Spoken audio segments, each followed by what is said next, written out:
Hi, everybody. Wednesday Work-Life Netcast. If it's Wednesday, what is it, Dave? Work Life Day. That's a work-life day. We'll be right with you.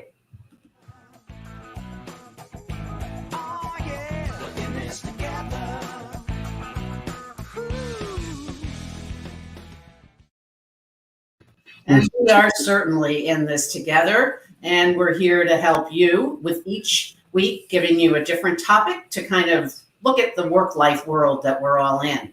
We're Dave and Laura Butler, and we are experts. We've been working in this field for over 30 years in leadership, helping people with self-confidence, addressing emotional mastery, and we talk about practical tools for entrepreneurs, professionals, and owners wanting to take their lives to the next level. This week's topic, invest in yourself and enjoy growing, is one of our favorite topics. It's, and it's interesting with sometimes, honestly, I think about topics like this. You hear me say this and I go, I don't know, is it deep enough? And I'm wondering, I should have a talk with myself in the mirror and say, after 30 years, I have to ask myself that question. Is it deep enough? I think it's so deep and so expansive that it can really throw people off. Well, it's really the foundation of everything we do. So, we've built our entire business around helping people choose what to invest in themselves. Certainly invest in yourself whenever you take on some physical development and working out. We got our nice new Peloton bike. That's an investment in ourselves. We're constantly taking courses online. That's an investment in ourselves. We're doing Weight Watchers, trying to take care of ourselves physically. That's an investment in ourselves. I mean, you run down the gamut of the daily activities. It's all an investment of some sort. Well, I think we lose sight sometimes of the fact that it is considered an investment in yourself. We think of investments as financial. And investing in yourself, we always come back to our favorite quote, one of our favorite quotes by our buddy Bob Dylan, who said, those ain't a busy learning and growing are a busy dying. I think he actually says, those ain't busy being born or busy being dying. Busy being growing, busy being learning, it's all important. But there are other, busy bee. Yeah, busy bee. There are other pieces to this investment and being busy that, as to your point, that keep us, give us the ability to stay engaged in whatever the work may be. And you brought up, physical improvement activities and all the things that go along with that. That's one big bucket of behavior, because if we're not taking care of ourselves, and I think, one of an interesting topic to me in your life is the journey of Parkinson's. Has that been a deterrent or has that been a gift? Well, it's been a challenge, that's for sure. It's definitely been a challenge. And because it's a challenge, you can take it as a problem or a gift. It depends on how you want to look at it. For me, it certainly is difficult, but it's been a gift because it's forced me to take a look at my physical state. It's forced me to take a look at what it is I'm trying to accomplish, and it's a kind of thing that gives you the ability to do other things. If you can meet the challenge of Parkinson's, you can certainly meet the other challenges in your life. And I think that the idea here is not to be perfect. It's not investing for perfection. It's investing. For me, it's like Parkinson's is a good example, because it's like trying to stay supple enough and in control enough to be able to get things done, as opposed to you're not taking advantage of the physical improvement activities, you're not going to move forward. And I remember early on, you asked me, do you think I can beat this? And I said, no, but you can stay ahead of it. So we all have our version of whatever that roadblock may be. But the physical activities and taking care of ourselves, not only will they give us the health we need, but they give us the confidence. Yeah. We feel like it does it for me anyway. I know for me that if I'm not working out, I'm lost in my own thoughts, and that's not a good place to be for too long. I especially like, being able to take a walk and even starting to jog a little bit again. It's nice to be outside. The sun's out. It's like, okay, we're on the other side of the pandemic. it just feels like it's such an enlivening feeling of being outside. There's a lift. Yeah. But also, it doesn't only have to be physical exercise, all sorts of what we think is the bucket of physical improvement. It can sometimes be fun, like taking, a cooking class, which is now more than ever. There are the opportunity to enroll in something for learning, developing, for fun and for business is, never ending. Yeah. Yeah. We have access. Yeah. There's like, what was the one we used to get? It had like different recipes in it as well as all of the food. It was called like Home Chef or something like that. Yeah.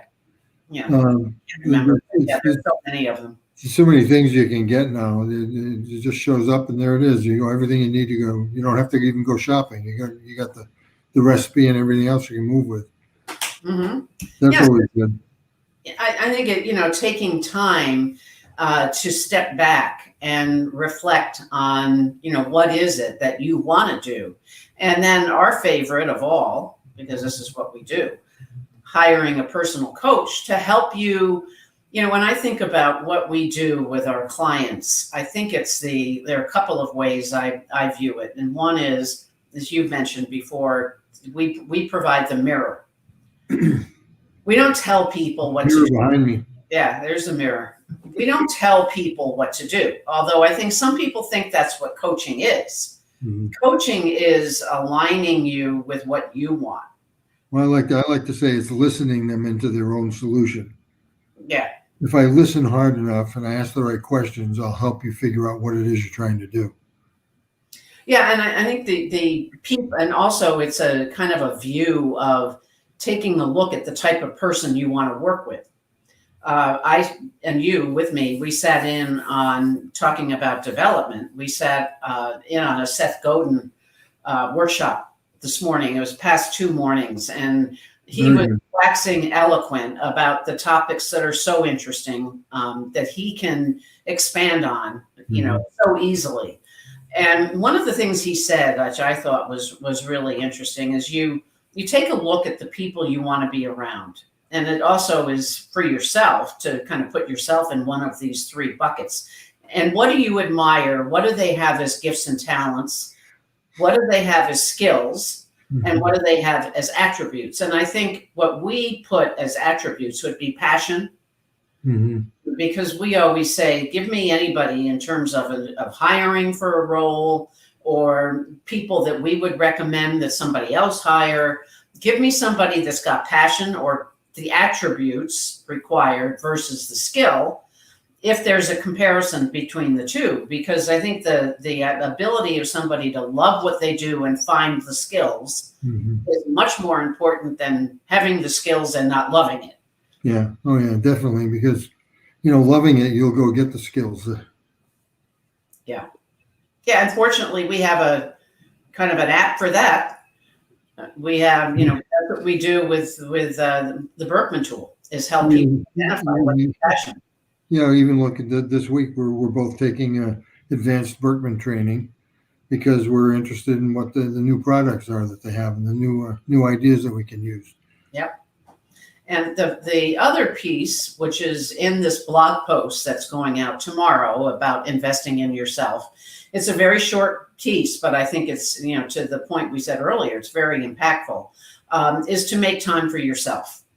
And it sounds easier said than done. It's always easier to say everything than to do it. And the other thing that Seth said is, to have an attitude. I think taking time for yourself is another attitude in that list of what do we need to put in the bucket of attitude versus skill and gifts and talents. But he said that you have a mindset of moving into something as this might not work. And when you think that this might not work, but you plow through it anyway, then you're not attached to the outcome. Yeah. You're also going to learn in the process of doing it. And that's sometimes what you learn is more valuable than whether or not the project's perfect. Yeah. So I think it boils down to knowing what's going to maybe push a button that's going to trigger you, that's going to put you into stress mode and Mhm. stay in the mode of, maybe this won't work. It's okay. He also talked about one of my favorites, the imposter syndrome. And he Mhm. said if you're not having feelings of the imposter syndrome, then you're not really challenging yourself. Well, I think there's an interesting thing also that came out of his talk this morning is the idea of emotional work.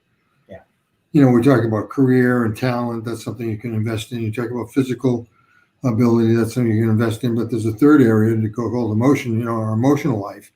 Right. And there's emotional work too. There's things that we can do to keep our emotions up to speed, to not to turn into having too many ideas of the way things are supposed to be. To stay open to new ideas and new people.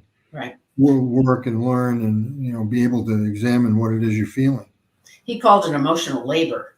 Yeah. Is an interesting way to look at it, because if we really focus in on what do we love, what are our strengths, what's our needs, what may cause stress, which is the Berkman app, Yeah. then it can feel like a lot of work, but when we get through the needle, get to the other side of it, Yeah. it's a major shift. Another example of that is the work that you and I have done with weekends. I went to the men's weekend. You went to the women's weekend. We went to a couples weekend. I mean, that's all emotional labor, right? That's emotional work. That's time for us to get rid of some of the old stuff and get some new ideas coming out and being open to each other, practicing being open. Yeah, it's never done, and when it is done, I don't want to know about it. You're done. You're done. So speaking of done, we're wrapping up here. We do have an upcoming program that we'd love to invite you to. It's Thriving in the Virtual World. And this quiz will be the first kind of journey in this process. And, so this way you can stay on board, you can start with the quiz, and you can get into our circle of other people who are involved with this, and you can have a chance to join the wait list, and we will be launching and releasing the sign up very shortly. What I think is good too is there's a whole journey there. Take the quiz, then you get the action guide, download information, you get 3 more emails talking about different things. I'm pretty proud of the process. I think it'll be fun. So if you can log on there and take the quiz, it'll get you started, and hopefully we'll see you at the weekend. That's right. We will be in touch, and we'll see you next Wednesday, if not before then. Thanks for listening.